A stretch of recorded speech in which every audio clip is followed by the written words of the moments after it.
Benvenuti a tutti, oggi giocheremo a Totem, un gioco di ruolo editato in Italia da Officina Meninci. Un gruppo di cercatori, interpretato proprio dai personaggi, dovrà esplorare un luogo infestato da un'entità, a sua volta giocata proprio dal master. Ogni cercatore avrà degli oggetti e un archetipo che lo aiuteranno nel compiere questa missione. E a loro volta gli spiriti avranno delle capacità in risposta al luogo in cui si troveranno.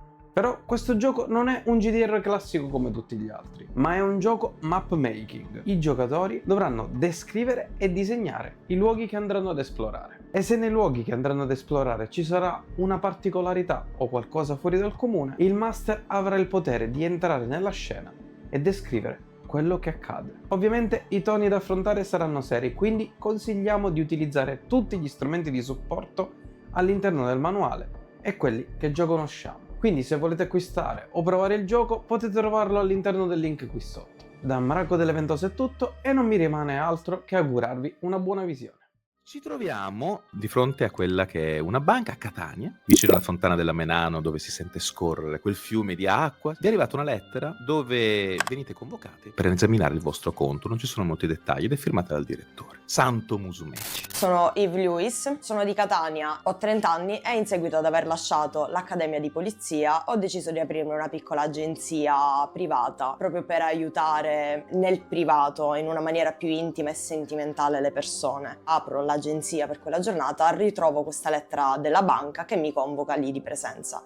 E potrebbe essere nella mia testa che sia un bonifico, magari che non è andato a buon fine, oppure semplicemente il resoconto annuale di tutte le spese e le entrate che ci sono state in carta. Il mio personaggio si chiama Roxane Richard, è di origini francesi e già di base lei ha sempre avuto la passione per il paranormale. E si è aggirato un pochettino i paeselli francesi, generalmente sono quelli più carichi di essenze spirituali oppure ricerca sul paranormale. Siccome la nonna è venuta a mancare da poco e la nonna era siciliana, origini appunto catanesi, lei decide di andare a trovare i luoghi della nonna. Una volta arrivata in quella che era la casa della nonna, trova appunto una lettera che risaliva a pochi giorni fa, dove c'era appunto una lettera della banca che diceva alla nonna di presentarsi per un resoconto, eccetera eccetera. Quindi adesso lei deve andare in banca a dire: guardi, la nonna non c'è più, bisogna fare un pochettino di aggiornamenti.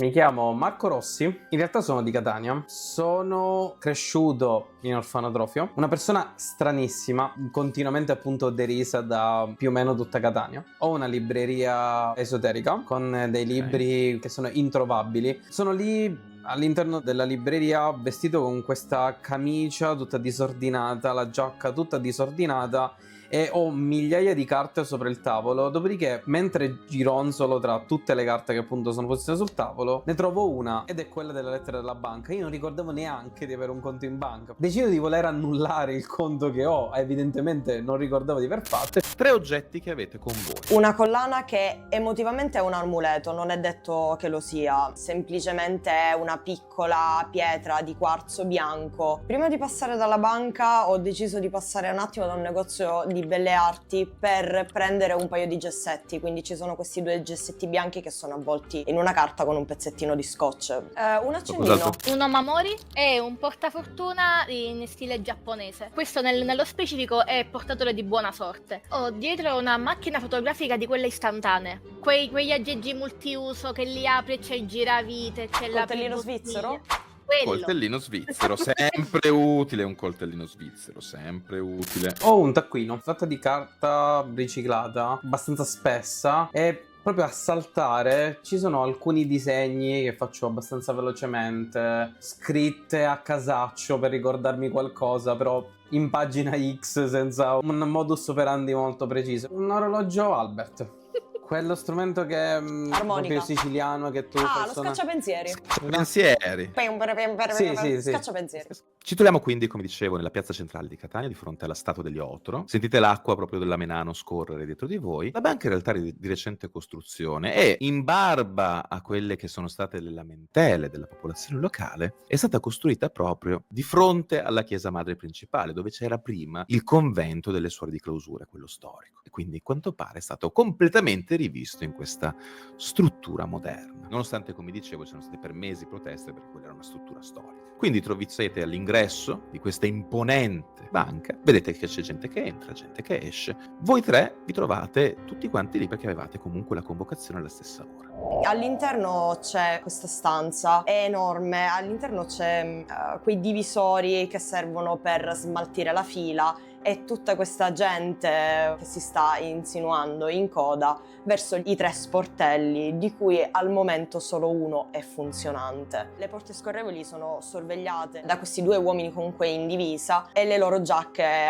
sul retro riportano la sicurezza e sotto sempre il logo della banca. C'è una leggera musica di sottofondo che però è anche coperta dal vocione degli inservienti, di tutta la gente che magari è messa in fila che parla, e ai lati ci sono delle poltroncine dove magari c'è messa la gente che è in attesa di parlare con il direttore. C'è anche una stanzetta a parte e questo appunto è l'ufficio del direttore. Io entro, faccio cenno per gentilezza alle guardie di sicurezza. Tirami e la mi- moneta. Sì, Molto bene, nel momento in cui tu ti avvicini, passi davanti alla guardia, ti sorride, per un attimo hai una strana impressione, ti sembra che abbia più denti del dovuto, magari solo un'impressione, oppure è un difetto. distolgo lo sguardo perché magari mi sembra brutto e faccio così con gli occhi. Mi guardo un po' intorno per vedere se devo prendere un biglietto, se c'è un display dove dice dove bisogna andare e mi metto in fila. Tirami una moneta quando prendi il biglietto. È un sì. Prendi il biglietto, è segnato 29,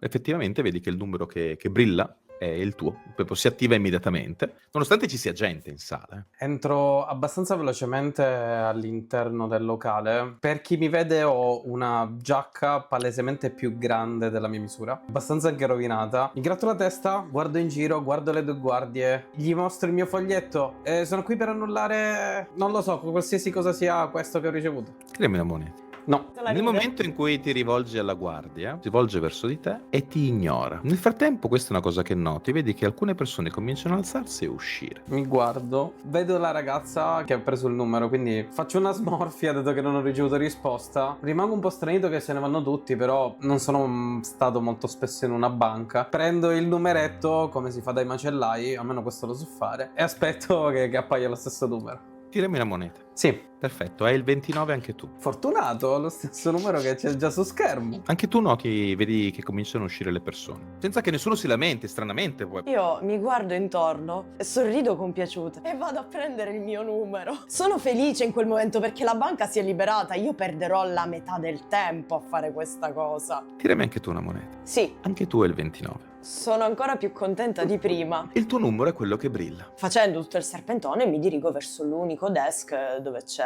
l'impiegato. Quindi voi andate direttamente, tutti e tre, avvicinandovi. La sala letteralmente si svuota, rimangono le 2 guardie all'ingresso e il cassiere che è lì, che sta lavorando al computer. Vedendo che non c'è nessuno nel serpentone, comunque che ci sono gli altri che stanno passando, io in realtà passo sotto i cavi del serpentone perché voglio andarmene subito. Storco un po' il naso perché naturalmente che cosa fai a passare a saltare la fila in questi modi qua? Però poi alla fine io ho il 29 è scritto là, non può averlo pure lui. Da brava signorina continuo il serpentone perché tanto so che ho la ragione dalla mia parte. Mentre la gente sta uscendo, io cerco di passare e mi vedo questo tizio davanti e guardo il numero, dico ma dovrei esserci io. Vabbè, magari deve chiedere un'informazione, aspetto. E mi metto lì davanti piantonata così. E vabbè, dai, 2 secondi e finisce. Hai tagliato la fila, 1 e 2 ti stanno lasciando fare e sei arrivato davanti al cassiere che è lì indaffarato. Arrivo e questo è il mio numero, tocca a me. Prende il biglietto, ti guarda. Marco Rossi, giusto? Sì, proprio io. Molto bene. Il direttore la sta giusto aspettando. Prego, può accomodarsi nel suo ufficio. No, ci sarà un errore, non devo andare in ufficio, devo togliere questo con. Sì, non si preoccupi. La sta aspettando nell'ufficio, risolverete tutto in meno di 1 minuto. Ah, vabbè, allora se risolviamo tutto in un minuto, ok, grazie. Tirami una moneta. No, Mentre vai verso l'ufficio, tu noti che c'è una finestra su quello che è il muro laterale. Come mai è rosso il cielo? Come se fosse più tardi, ma non è la mattina. Tu guardi fuori dalla finestra e ti dà l'impressione che possono essere qualcosa come le 7, le 8 del pomeriggio per il cielo che c'è. guardo verso l'alto, guardo le 2 ragazze, poi ritorno a guardare verso l'alto. Boh, sarà qualche filtro? La stanza del direttore c'è una porta a vetri, l'interno è buio. Tum tum tum. Nessuna risposta, ma mi tiro lo stesso una moneta. Testa. La porta si apre. È una porta di quelle a spinta, ma si apre. Ah, Dentro è buio. entro. Io mi sono lievemente indispettita perché penso di averlo sentito dire al banconista, ah sì, il 29 è il suo numero. Quindi per un attimo sono rimasta a guardare il mio biglietto, poi riguardo lo sportellista, guardo lui. Non mi faccio neanche domande sulle stramberie che si vedono in giro per Catania, quindi mi avvicino al desk e noto che davvero quella macchina ha fatto un errore, perché c'è ancora il numeretto 29 sopra il banco. Salve, ho ricevuto Salve. un vostro comunicato. Poggio il 29 accanto a quello che già c'è sul banco, tiro fuori dalla borsa questa lettera piegata in 3, la distendo, la ruoto e la porgo al cassiere. Il cassiere neanche la legge. Yves Louis, appena arrivata, la stavamo aspettando. Il direttore risolverà subito la sua situazione. Tirami una moneta. No, il tuo amuleto al quarzo comincia a pesarti. La senti proprio tirare verso il basso. Mi fa impressione, quindi la scosto di collo, come a sentirmi imprigionato, come a scappare da questa sensazione. Punto lo sguardo verso dove è andato il tizio strano, perché inizio a pensare che forse è lui che porta questa strana aria qua dentro. Tu vedi effettivamente che c'è la porta dello studio del direttore aperta, l'interno è buio, lui non lo vedi però, lui è entrato. È sicuro che c'è qualcuno lì dentro? E mi rivolgo al cassiere.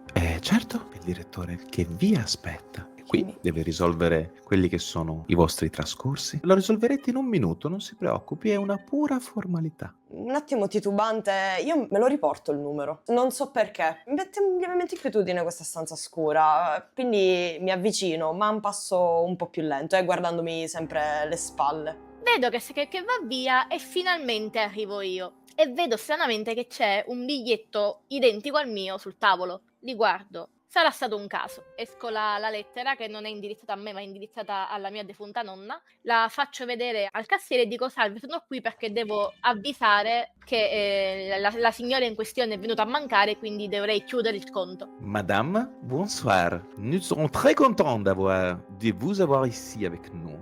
Sa che parli francese, sa chi sei.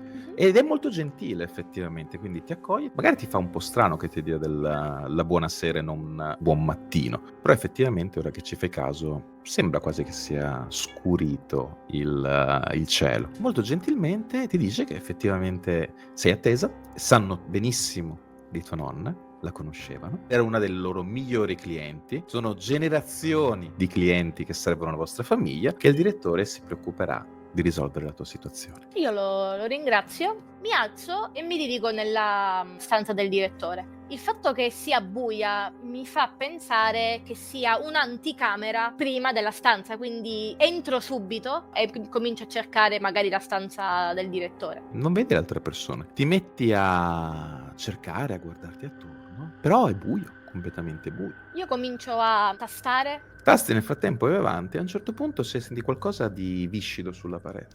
Tolgo subito la mano. Nel momento in cui togli la mano, senti improvvisamente sbattere la porta dietro di te e la luce si accende e ti rivela gli altri. La stanza è letteralmente una stanza bianca, della stessa forma di quella da cui siete entrati, che ha 3 porte. E siete voi 3 nella stanza, non c'è nessun altro. Mi giro un attimo verso gli altri. Anche voi per risolvere i problemi bancari? Anche voi il 29? Anche noi no, io avevo il 29. Beh, anch'io. Sì, peccato che la tua mano, invece, nel momento in cui tu guardi quella che ha toccato il viscido, ha le dita sporche. Sembra poltiglia nera. Fa un brutto odore, come di marcio. Subito mi pulisco la mano sui pantaloni.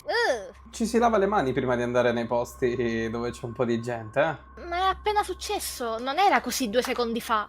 E dove sarebbe successo? E mi guardo nella stanza totalmente bianca. E io lo indico, è successo lì, ho toccato lì. E prima era buio, devo aver toccato qualcosa di strano. Ma il buio non sporca. Sentite la pulita prima. Provo a toccare il muro che aveva detto lei. Lo so, è da pazzi, ma lo faccio. Mi tira una moneta. No! Nel momento che tocchi la parete in quel punto, quella rimane bianca, ma tu tocchi e senti qualcosa di viscido. E anche tu hai in mano quella specie di poltiglia nera, puzzolente, marcia. Però la parete è bianca. Allora prendo proprio un angolo della mia giacca. Sì, è vero, ha ragione. Che schifo. Visto? Non lo potevi dire che non si doveva toccare. Ma non lo sapevo, pensavo che fosse dello sporco attaccato al muro. Sono curiosa di sapere cos'è questa melma, ma non voglio toccarla con le mani. Io utilizzo l'angolo della lettera e sfioro il muro con questa. Tirami la moneta anche tu. Sì. Tu sfiori con la lettera rimane assolutamente insonsa, candida. Se avvicino il naso e la odoro? Senti un odore di marcio. Ma che cavolo, che schifo. Mi sposto ancora con l'odore nel naso e inizio a bussare nevroticamente a una delle porte. Direttor Musumeci? Non ricevi risposta. Io mi metto a guardare le altre porte. Mi tiri una moneta. Sì, Dalla porta quella a sinistra, e effettivamente senti dall'altra parte un rumore. Senti un rumore di passi. busso. È permesso? Si può? Tirami la moneta. No. I passi si fermano. Da oltre la porta senti una voce che ti è familiare. Bienvenue, ma petit. Entre. È tua nonna. Beh, se la voce è lì vuol dire che magari è la stanza del direttore. E apro una stanza rettangolare, tutta vetri, e poi i due muri laterali. C'è un bancone, una poltrona in pelle marrone. Nella parete di destra c'è un'intera libreria. L'altra invece è tutta bianca, però c'è una piantana, una lampada di quelle da salotto. Nella stanza però non c'è nessuno. Vado dritto nella porta quella di fronte, vedendo l'altra che bussa, l'altra non c'è niente, allora vado alla porta, Perfetto. apro direttamente, non sono molto educato. Allora mi tiri una moneta di nuovo in questo caso. Vai. Sì, Tu apri la porta di fronte a te, ti investe le narici, lo stesso odore di marcio che avevi prima sulle dita. Pesante, fastidioso. tantissime scaffalature con una quantità enorme di faldoni, quelli attaccati poi con i nastrini. Accanto a me, a ognuno dei due lati, ci sono dei banconi sempre in ferro con la parte superiore con quella gomma piuma, e anche lì sono appoggiati una quantità enorme di scartoffie. C'è nessuno? Tirami una moneta. No. In fondo, sulla sinistra di questa grande sala, senti come delle carte che cadono e dei passi. Vado dritto verso quei passi perché penso che sia il direttore. Nel momento che cominci a entrare, passare tra le scaffalature, cominci a vedere con la coda dell'occhio delle ombre che si muovono, oltre le pile e pile di fascicoli. E ne avverti quasi il passo lieve, delle piccole risatine. Alla terza bussata insistente, notando che gli altri due hanno aperto le porte, io mi giro, sono ancora più indispettita di prima, quindi apro di getto la porta. Tirami una moneta. No, Apri la porta ed è completamente buio. Senti una voce. Avanti, prego. direttore, potrei accendere la luce? Prego, c'è una lampada all'interno, la accenda pure. Si accomodi. Sì, inizio a tastare per Sei cercare entrata nella stanza? Sì, entro. La porta alle tue spalle si chiude e senti di nuovo la voce del direttore, come tutte le altre, e anche tua nonna. Scusi? Ti fa strano questa cosa che ti venga a dire. La cosa non ti torna giustissima, però non hai tempo di pensarci bene su questa cosa, perché improvvisamente il pavimento sotto i tuoi piedi nel buio si fa soffice e senti come un alito che ti arriva addosso, pestilenziale. Quasi comincia a muoversi il pavimento sotto di te. Cerco di tornare indietro e tastare dietro di me. Tirami una moneta. No, Nel momento in cui metti le mani indietro per tastare, la tua mano finisce contro qualcosa di lungo e accuminato, al punto che effettivamente ti fai male proprio nell'appoggiarla e ti segni un trauma. Hai una mano ferita che sanguina. Passandoci con l'altra mano, invece, senti che è qualcosa di lungo, affilato, e sono più di uno. allora mi rivolto di scatto e quello che mi viene istintivo fare è calare la mano in tasca e utilizzare l'accendino per farmi luce. Direttore? Direttore? Tu mi tiri una moneta. Sì. Nel momento in cui ti metti a cercare un attimino qua e là, ecco che improvvisamente ti cade il tuo portafortuna. Rotola alla base di quella che è la libreria, dove tra tutti i fascicoli c'è uno strano da cui esce un foulard di colore rosa, un rosa antico. Anche questo ti ricorda qualcosa, perché l'avevi già visto da tua nonna. Mi avvicino e lo prendo. Cadono giù dall'interno di questo fascicolo anche delle lettere. Mi abbasso per vedere che tipo di lettere sono e di chi sono soprattutto. Vedi che sono firmate da suore. Suor Angela Garibaldi, suor Roberta Gervasi, e ce n'è una col tuo cognome. Non è il nome di tua nonna, in realtà. Maria Concetta, col tuo stesso cognome. È il nome della bisnonna, questo. La vorrei aprire. Tirami la moneta. No. Nel momento che la apri c'è una ciocca di capelli con tanto di un pezzo di carne attaccato. E nel momento in cui lo prendi in mano, senti un urlo. Ah!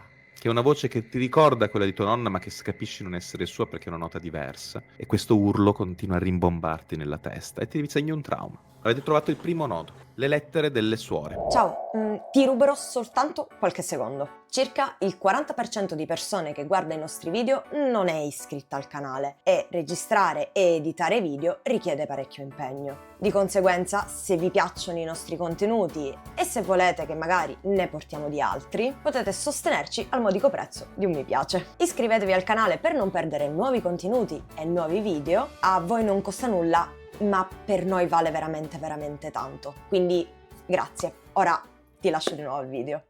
Vedendo questo cambio di situazione, quasi un ricordo che mi rimbomba sempre nella testa tra le varie suore che si erano prese cura di me all'interno dell'orfanotrofio, c'era qualcuna che mi diceva: nel momento in cui non puoi parlare con qualcuno fisicamente, parla con gli angeli. Prendo quel poco di coraggio che ho in corpo, chiudo gli occhi, metto le mani come se stessi pregando. Ok, questo è il momento in cui ho bisogno di parlare con qualcuno, ho bisogno che qualcuno mi spieghi cosa sta succedendo. Angeli, vi prego, ditemi dove devo andare. Tirami una moneta.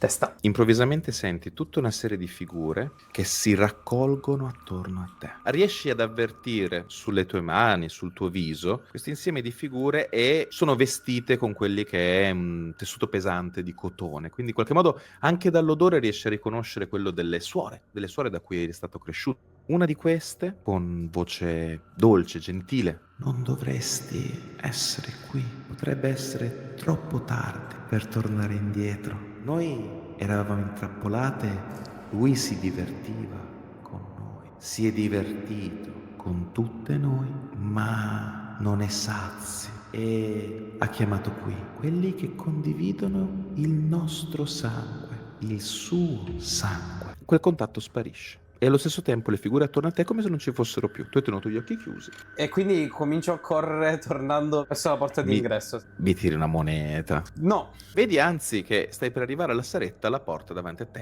si chiude. Senti improvvisamente uno strano rumore. Denti che battono alle tue spalle. Nel momento in cui accendi, mi devi tirare una moneta. Sì, Hai già avuto a che fare con luoghi strani, allucinazioni, chi lo sa, hai visto già cose strane. Quindi quando tu accendi la luce e vedi di trovarti all'interno di una gigantesca bocca, quella cosa non ti sorprende del tutto da farti andare fuori di testa, ma sei in una gigantesca bocca, hai i piedi sulla lingua e alle tue spalle ci sono dei denti che si stanno lentamente chiudendo e davanti a te c'è una gola nera da cui proviene un alito pestilenziale. cerco di muovermi lentamente affinché lui non riesca a percepire il mio movimento, i piedi saldi e con la coda dell'occhio, evitando i denti e digrignando i miei per il dolore alla mano. Io da là devo uscire perché solo la mano sarà l'ultimo dei miei problemi. In silenzio tento di riaprire la porta con queste copiose gocce di sangue che continuano a scendere giù per la lingua. No! La porta non si apre. Nel momento in cui ti agiti per farlo, con un salto della lingua ti fa cadere a terra. Finisci su quella viscida lingua sopra il tuo sangue. Senti dall'altra parte la porta, la maniglia che è davanti a te, nella tua stanza. Ovviamente sono intontita da quello che mi è successo, però non è neanche la prima volta che ho a che fare con il paranormale, quindi ritorno un attimo in me, prendo la macchina fotografica istantanea e faccio una foto alle lettere. Le lettere sono chiuse, quelle altre. Le prendo, cerco di aprire la porta. Quando tu apri la porta, la si apre tranquillamente e sei sul corridoietto, quello bianco centrale di prima. E vedi che c'è dall'altra parte, proprio di fronte a te dall'altra porta, una maniglia che si muove. E poi improvvisamente smette. Mi giro intorno e non vedo più né la ragazza di prima né il ragazzo di prima. C'è qualcuno? Tirami una moneta. No. Alle tue spalle senti una voce maschile. Sì, ti stavamo aspettando. Io l'ho sentito, ma vorrei ignorarlo. Mi dirigo verso la porta che prima si muoveva. Nel momento in cui vai avanti, il tuo corpo viene sollevato da terra e riportato indietro. Gli angeli mi hanno detto che è pericoloso, quindi quello che sto cercando di spingere la porta per aprire il più forte possibile. Mi tiri una moneta per vedere se ce la fai. Queste porte. No. Senti questi denti avvicinarsi, avvicinarsi, avvicinarsi, avvicinarsi, battere, battere, battere, battere. Ti segna un secondo trauma. Questi morsi nell'aria continueranno a rimbombarti nella testa. Mi sta scoppiando la testa e proprio grido basta! Il battere rimane, ma la porta si apre. E riesci a vedere giusto in tempo Roxanne che viene trascinata dentro. Distinto, rialzandomi, corro per cercare di dargli una mano. Mi fai un tiro? Vediamo come va. Certo, testa. Riesci a portarla fuori. Nel momento in cui riesci, lei praticamente rovina a terra. La porta si chiude. Ok, Grazie. non c'è di che. Non capita tutti i giorni di vedere qualcuno che viene... Non so cosa stava succedendo in quella stanza. Mi ritrovo a terra coperta da sangue e saliva e strisciando indietro. Signor direttore, davvero è un pessimo sapore, abitudini alimentari discutibili, pessima gestione del sonno, pessima gestione dell'ansia, pessimo tutto, e continuo a girarmi verso la porta cercando ancora di aprire la porta. Pessimi compagni che avevano lo stesso numero, 29. Tento nuovamente di aprire la porta. Mi tiri una moneta. Sempre la stessa, immagino. È sempre Nova. Sente alle tue spalle che cominciano a chiudersi i denti, sempre più velocemente, al punto che non riusciresti a passare. Da quella parte non si esce. L'unica altra opzione è proprio la gola. Allungo la mano, queste fauci iniziano a chiudere, mi sfiorano di già la mano ferita. Il respiro inizia a diventare sempre più corto e affannoso. Il buio non è soltanto quel buio che vedo con gli occhi, ma proprio il buio che è dell'ansia. Ci provo ad urlare e la gola mi si chiude. Anche le orecchie diventano tappate, tutti i suoni sono ovattati. Certe volte, come mi è stato detto, bisogna toccare il fondo per riuscire a darsi la spinta per risalire, e quindi io decido di toccare il fondo. Scendo giù. Senti di nuovo quella voce maschile. Hai lo stesso suo sapore. Roxanne, sei a terra insieme al tuo salvatore. Ok, devo dire che non mi era mai capitata una cosa del genere. Prendo la borsa dove avevo preso le lettere, le metto davanti a noi, le faccio vedere anche a lui e comincio ad aprirle una ad una. Intanto le faccio vedere quella che era indirizzata a mia nonna. Scusami, tu sei? Marco, ma la tipa? L'altra tipa? Già, Mi giro tipo verso l'altra porta. io ero lì. Io ero Tu lì. da dove sei uscito? Rimane quella.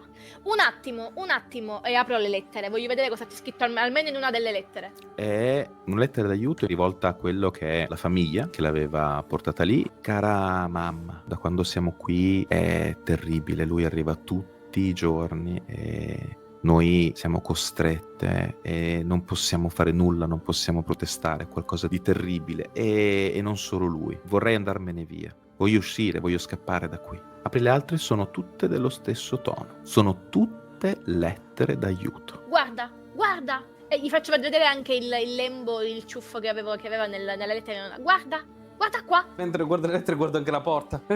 Sì, molto belle. Io corro verso la porta e mi fiondo sulla porta pensando che l'altra potrebbe essere in pericolo. Tirami Non c'è la una moneta. No. Non riesci nemmeno a smuovere la maniglia da quanto è dura. Faccio veloce, poso le lettere, le metto tutte accartocciate nella borsa, mi dirigo verso di lui e provo a dargli una mano per aprire la porta. E nel momento in cui si aggiunge anche lei, probabilmente con le lettere in mano, non lo so, senti che c'è uno strano calore che ti investe, un calore che riconosci, che ti ricorda l'infanzia. In quel momento lì la porta si apre. Palanco la L'apri. porta fortissimo. Trovi un bello sgabuzzino con un sacco di scope, troppe scope. È letteralmente un muro di scope quello che è davanti a te. Guardo la mia compagna. Sì, le lettere probabilmente sono interessanti. E cosa c'entrano probabilmente le scope? E dov'è la tipa se qua è pieno di scope? Non era una scopa la tipa. A me là dentro è successo qualcosa di strano. Da te? È successo qualcosa o era tutto normale? Perché è possibile che sia capitato qualcosa anche a lei. Gli angeli, le suore, non so come dirtelo, sono venute a parlarmi. È una cosa mia, io parlo con gli angeli. Sì, lo so, non mi crederai, quindi va bene così. No, non ti in preoccupare. realtà, ok. Sì, mi hanno detto che è pericoloso, non dovremmo stare qua e non dovevo stare soprattutto in quella stanza ed è il motivo per cui sono uscito. Io credo che non dovremmo stare proprio qui, in qualsiasi luogo questo sia. E a cosa servono tutte queste scope? Io comincio a buttarle a terra. Quello che è fatto soltanto di percezione, di suoni attutiti, la stessa sensazione di un calore di una malattia. L'odore mifitico in quel momento si innalza ancora di più. Continuo su questo corridoio che a un certo punto non riesco a capire bene se effettivamente è un loop da cui io sto continuando ad andare avanti e ancora avanti senza un cambiamento effettivo. No. Nel momento che tu vai avanti in questo spazio puzzolente, angusto, dalle tue spalle cominci a sentire qualcosa che corre. Corro! Senti qualcosa alle tue spalle che corre. Tu corri velocissima, prende terreno. La senti sempre più vicina. Signor direttore, se le devo dare dei soldi, le giuro che glieli do, non è che non glieli do. E continuo a correre, a farmi spazio anche con le mani. La figura prende, ti sbatte alla parete, viscida, è come l'enorme parete di uno stomaco. E l'essere alle tue spalle, direttore, sorella, forse mi hai preso per qualcun altro. Adesso ci divertiamo. Segnati un trauma. Quella voce viscida, quella sensazione ti strappa dentro e senti il dolore. È un dolore che non è tuo, ma è un dolore che senti in qualche modo di riconoscere che è appartenuto a qualcuno prima di te. E poi il buio. Spostando le scope, tutte queste scope, che cosa c'è oltre? È come se le scope stessero in piedi da sole, non erano appoggiate a nulla. Facendole cadere c'è questo corridoio dove non si vede la fine, si vede questa leggera luce che illumina soltanto lo spazio dove prima c'erano le scope, non si vede né la fine del corridoio, non si vede niente. Andiamo? Lei potrebbe essere lì. Se non c'è nessuno a questo punto... Oh, no, non dire così, non dire così. No. Ok. Allora potremmo... l'ho fatto. Sono scemo io ed è per giunta no. Riuscite improvvisamente a sentire forse un ansimo, forse un rantolo di quella che è la vostra compagna, in fondo, nel buio. Forse... Facciamo così. Hai detto che sono importanti quelle lettere, giusto? Beh, almeno quella di mia nonna sì. Parlano tutte di qualcosa successo i primi del Novecento. Qual è il tuo piano allora? Uscire da qui. Ok. Quindi direi di recuperarla e andare via. Ok, non mi giudicare. Metto le mani incrociate. Non sei il primo che vedo. Fammi un tiro di moneta, sì. Ok. No. Ti rispondono, però quello che senti non ti piace. Perché improvvisamente dal corridoio davanti a te senti delle urla terrificanti. Una tra queste riconosce anche la voce di quella che ti aveva parlato prima. E queste urla cominciano poi a sommarsi al rumore terrificante. Al punto tale che il rumore diventa talmente forte, talmente fastidioso, che ti sembra quasi di ammattire. Poi si spegne e ti segna un altro trauma. Mi inginocchio con una gamba a terra.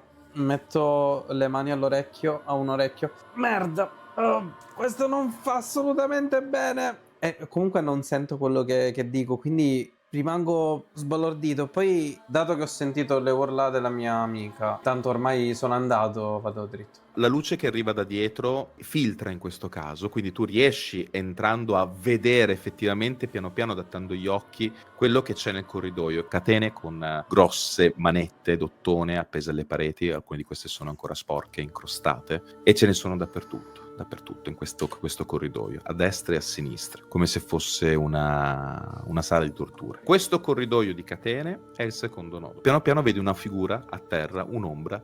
Yves, vedi che effettivamente sta arrivando una figura verso di te e letteralmente non riesci a distinguere il volto, si sta avvicinando perché la leggera luce lo tiene in ombra. Tu sei a terra dopo quella botta che avevi preso prima. Io, dolorante, stanca, affaticata, fiacca, indietreggio dalla figura controluce, purtroppo. Non ho neanche più la forza di urlare perché sento quasi il sapore del sangue in gola di quanto ho urlato. No.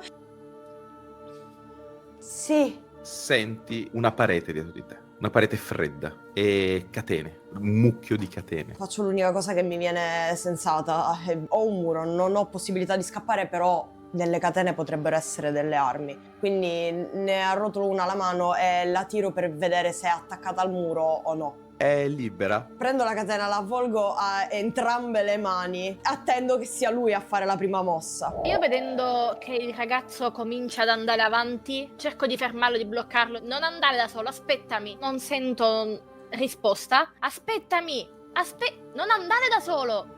Vedendo che comunque continua, decido di seguirlo, ma prima faccio una foto al lungo corridoio, perché essendo che la macchina ha un minimo di flash, Esatto. voglio vedere se riesce a illuminare qualcosa. Meglio di così non potevi. Vai. No. Il flash illumina la stanza. Questo corridoio angusto. Quello che vedi ti gela il sangue nelle vene. Attaccate alle pareti ci sono corpi di donne. Alcune hanno le vesti di suore, altre neanche. Sono tutte quante attaccate a queste catene sanguinanti. Per un istante tutti i loro sguardi si voltano verso di te. Quegli sguardi accusatori, arrabbiati, ti si imprimono nella mente. Ti segna un trauma perché in qualche modo senti che il peso di quella tragedia è tuo, te lo porti dietro. Lo raggiungo e gli tocco la spalla. Mi fermo. Sì, Perché non mi ha aspettata? Non lasciarmi sola. Non senti niente tu. è tutto ok. Perché stai urlando? Sono a un passo da te. C'è qualcuno di là. Faccio così.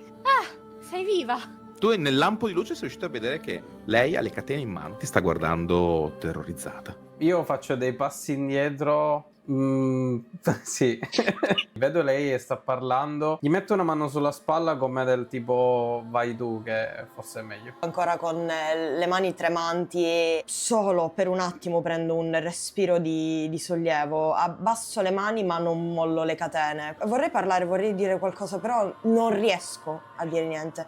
Semplicemente piano, un passo dopo l'altro, mi avvicino sperando siano umani almeno loro. Ti avvicini, mi fai una moneta. No. Vedi le ombre dei tuoi compagni e subito dopo altre due dietro di loro che rendono ancora più buia la stanza. Cominciate a essere in troppi. Ci sono altre due ombre all'ingresso di questo corridoio. Mi ritorna la voce per un attimo, urlo attenti. Si può sapere che vuoi da noi? Mi tiri la moneta. Sì. Le figure alle tue spalle senti che stanno battendo sulle loro mani, le tonfe. Infilo la mano nella borsa, in un pugno prendo le lettere, mi giro di scatto però ad occhi chiusi. Sei tu il colpevole di queste? Mi fai un bel tiro di moneta. Sì. Non senti più il rumore delle tonfe. Il rumore svanisce. Piano piano comincio ad aprire gli occhi. Non c'è nessuno davanti a te, ma dalla parete a destra senti che si sta aprendo la porta. Mi volto verso i ragazzi. Non c'è momento migliore per andarcene via da qui.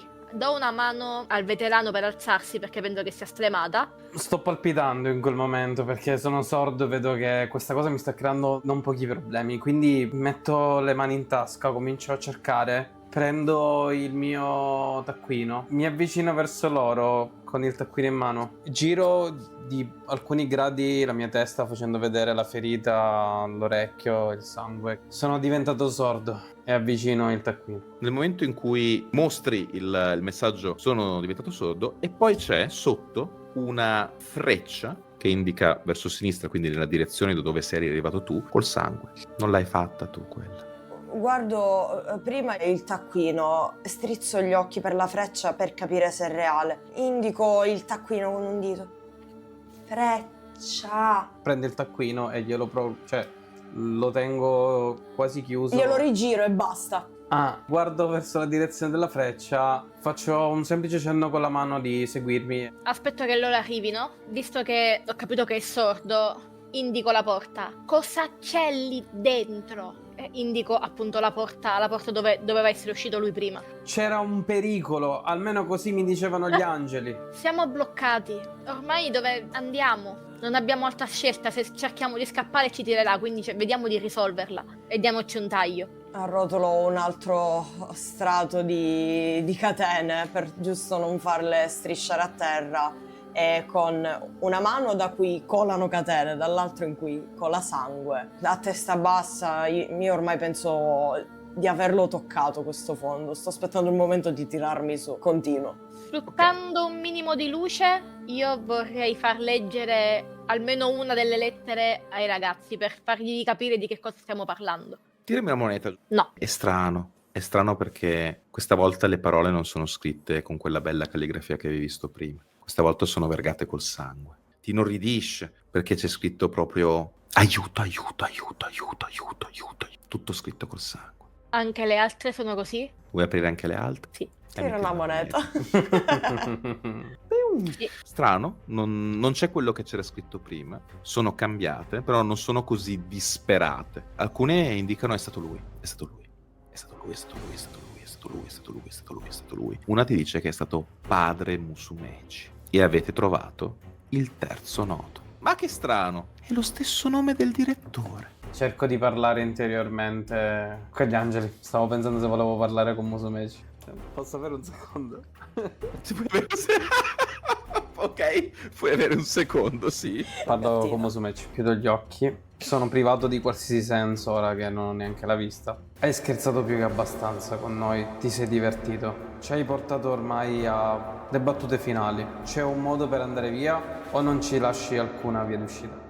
Sì. Non ti risponde Musumeci. Tu vuoi parlare con lui. Senti improvvisamente una presenza, ma è come se qualcosa lo ostacolasse. Senti prima un freddo terrificante, di nuovo il rumore che si avvicina e poi improvvisamente il silenzio e una serie di mani che ti accarezzano, ti toccano, ti danno quiete per un istante. E poi ti senti sospingere amorevolmente, gentilmente, ma con una certa decisione verso l'archivio. Entro questa volta con meno paura. Le ombre questa volta le vedi. C'è una strana luce che filtra tutto attorno e vedi queste ombre. Sono tutti questi schedari, un sacco di ombre dietro. Vado verso la luce. Ho un po' il timore delle ombre, ma in quel momento l'unica speranza che mi tiene ancora fermo e ancorato alla realtà sono quelle mani, quindi io continuo ad andare eretto verso quella luce. Faccio cenno al veterano chiedendole: sei con noi?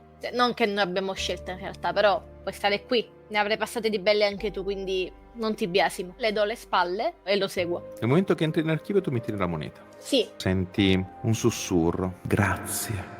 È una voce familiare. Tua nonna o una voce che ci assomiglia tantissimo. Improvvisamente vedi una di quelle ombre che spinge uno schedario a terra. vado a controllare cosa ha fatto cadere. Ci sono altre lettere lì dentro. Tante altre lettere che cadono. Queste qua hanno tutte quante il cognome di quella tua bisnonna.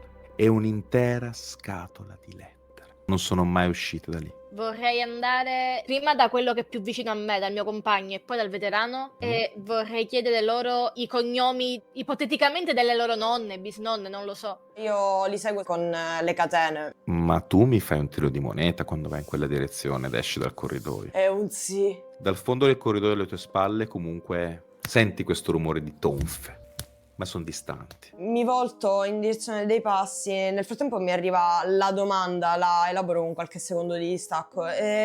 Fichera, della parte di mia madre si chiamavano Fichera. Tu! E senti che dalla stanza un altro faldone è caduto. Mi avvicino per andare a vedere. Lettere con sopra la firma di Suor Fichera. Le prendo, però più che cercare una lettera, perché so che saranno tutte lettere di aiuto, voglio sapere più che altro se c'è un oggetto, se c'è un feticcio di questi fantasmi effettivamente. Moneta? Sì. Tu ti metti a guardare tra queste, esce fuori un fazzoletto azzurro da quello che è il faldone e c'è il nome di tuo nonno. Teoricamente per liberare i fantasmi bisognerebbe distruggere l'oggetto a loro legato? Potremmo liberarli? Giusto! Giusto! Dobbiamo fargli capire che stiamo cercando qualcosa appartenuto alla sua famiglia. Vado dal ragazzo, gli strappo dalle mani il suo taccuino e comincio a scrivere cognome, tua famiglia, proprio più veloce possibile. Mi riprendo un attimo dal mio cammino, prendo la penna, scrivo Rossi. Tu! Sono sordo. Te lo indico. Mi avvicino, prendo ormai con la mia immensa stanchezza, apro il faldone. Trovi una tua vecchia foto di quando eri piccolo, insieme alle suore. Prendo la foto, la guardo. Ci sono io appunto insieme alle suore. Ricordo quelle che mi stavano molto antipatiche, ma ricordo anche quelle che mi stavano molto simpatiche. Mi devi tirare una moneta. Sì. Quella foto ti è familiare, per fortuna. È questo che ti impedisce di impazzire. Perché quella foto è vecchissima. Ed era là dentro. Non riesci a capire come sia possibile, ma quella foto lì è una foto di 100 anni fa. E tu sei un bambino in mano a una di quelle suore. Ed è una cosa di cui non ti capaciti. Hai pressione dei ricordi di essere stato qua dentro. Hai pressione dei ricordi di essere cresciuto qua dentro. Ed è una cosa che tutto sommato ti sembra reale. Queste carezze che ti arrivano addosso, che improvvisamente cominci a sentirti, in qualche modo ti sono familiari. Com'è possibile? Però sì, Le manderò a tutti coloro che non hanno ricevuto questa lettera, anche se non dovessero essere vive. Almeno qualcosa di loro uscirà da questo posto. nel momento in cui lo dici si scioglie il nodo delle lettere. Senti un improvviso sollievo, darti un senso di giustizia. Improvvisamente quella foto che avevi davanti ti rendi conto che no, quel bambino non eri tu. Noti una somiglianza, strano, ti era sembrato per un momento. Forse il taglio degli occhi, il viso, forse è la foto di un Rossi, un tuo parente, ma nonno, un tuo bisnonno, non hai idea di che legame di sangue, però noti una somiglianza, ma per un attimo ti era sembrato di essere tu. Io inizio a dondolare la catena al ritmo dei suoi stessi passi e questo suono diventa sempre più secco. Io inizio a sussurrare che se c'è qualcosa là sopra possibilmente mi ascolta per una volta. Ribellatevi, fategli lo stesso male che lui ha fatto a voi. E continua a battere questa catena e a continuare questa nenia, questa litania, girovagando tra gli archivi. Sì! Ti vengono strappate dalle mani le catene. Le ombre cominciano ad affallarsi verso quello che è l'ingresso della sala davanti a voi da cui voi siete entrati, dove per un attimo vi sembra di vedere le guardie che stavano arrivando nella vostra direzione, più una terza figura che le accompagnava. La terza figura sembrava per un momento vestita con un lungo saio rosso, ma non fate in tempo a distinguerne le sagome, perché queste ombre coprono l'ingresso all'arrivo di queste figure e tutto diventa buio oltre la porta. Avete sciolto il nodo delle catene. Cosa farete una volta fuori da qui? Che storia racconterete? Io ho intenzione di creare una sorta di documentario da distribuire alle maggiori reti locali, anche nazionali, attenzione. Prendo il taccuino, comincio ad annotare tutto quello che abbiamo scoperto. Quando uscirò da qua, per prima cosa racconterò questa storia. Possibilmente qualcuno che proverà quella minima voglia di andare a spulciare cos'è accaduto ai tempi, perché io non sono un poliziotto, non sono nessuno. Cercherò qualcuno. Gli farò scrivere un libro che metterò all'interno della mia libreria, il racconto di quello che è successo, non a noi, ma quello che accadde tanto tempo fa, oltre a tutte le prove che potrebbero portare la polizia. Chi era padre Musumeci? Non era altro che il padre di questo convento. Era il carnefice di tutti loro. Io quello che posso fare da canto mio è un po' anche quello che è stato già fatto negli anni '80 a Volterra con la chiusura dell'ultimo ospedale psichiatrico, che è quello di muovermi legalmente per sottrarre la banca a qualche genero futuro che ha avuto per nepotismo questo stabile, fare tutto il possibile per adibirla a un museo. Nel momento in cui questa tua intenzione si palesa alla tua mente, proprio nell'angolo in cui il vostro compagno ha visto prima muoversi, vedete aprirsi una porta ed è mattina e la luce del sole penetra e avete risolto anche l'ultimo nodo e liberato la sofferenza delle anime che lo popolavano. Padre Musumeci era il carnefice delle povere suore intrappolate di clausura, che aveva preso le loro lettere di aiuto, le loro disperate grida e le aveva archiviate, nascoste, fatto in modo che non uscissero. Musumeci direttore, che aveva cercato di occultare ciò che era accaduto andando a costruire una banca, in realtà non era altro che un'espressione di questo gatto. Quindi c'erano un gatto e delle falene, le falene erano rimaste intrappolate e quindi chiedevano aiuto, chiedevano una mano da parte di quelli che erano rimasti i loro eredi, che erano stati intrappolati e portati là dentro, per cancellare ogni traccia di quello che era accaduto. Padre Musumeci, nello spirito del gatto che era rimasto intrappolato all'interno di queste pareti, attraverso il suo erede stava cercando di cancellare ogni traccia, cancellare anche voi stessi, che eravate ormai sangue delle vittime. Ma con la vostra intenzione di liberare tutto e di rivelare ogni cosa al mondo attraverso la verità, avete dato di nuovo pace